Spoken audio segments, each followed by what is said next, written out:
For the hardware, we have a Raspberry Pi 3 Adafruit bonnet that plugs on top of the Raspberry Pi, and that is plugged into our LED matrix. I'll show you now how it is when it's plugged. So this is how it looks when it's all plugged in. We have the Raspberry Pi under, so the green one, and the Adafruit bonnet on top, the blue one.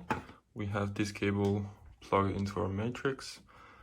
This cable that's plugged right here on our bonnet and into the matrix as well.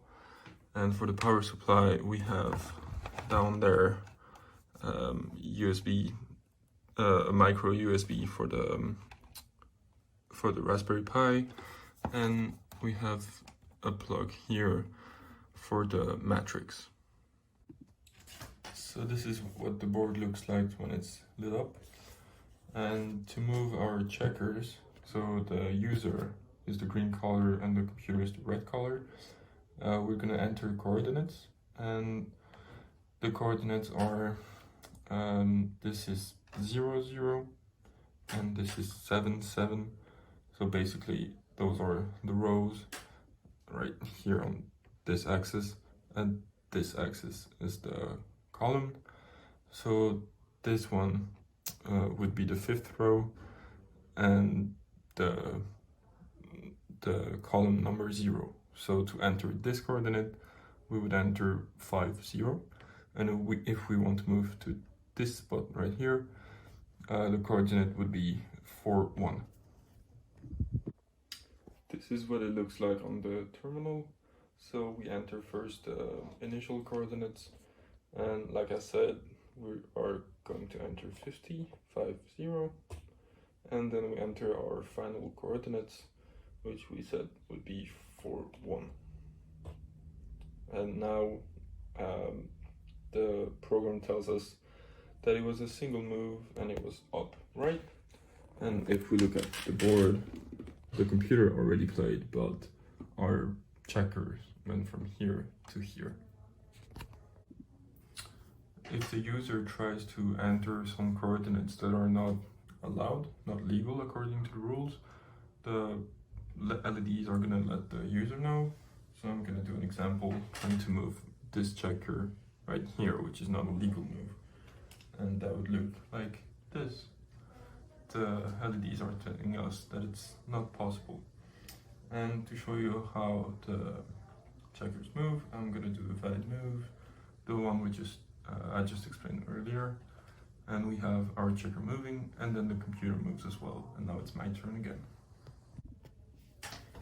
Another rule in the checkers game is that whenever a checkers reaches the opposite side of the board, it changes into king, and to do that we display the checkers differently. So that is a normal pawn for the computer, and that is a king.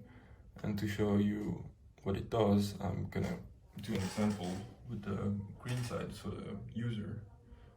And if we move our checker to the end, then it changes color in the middle, so we know that it's a king.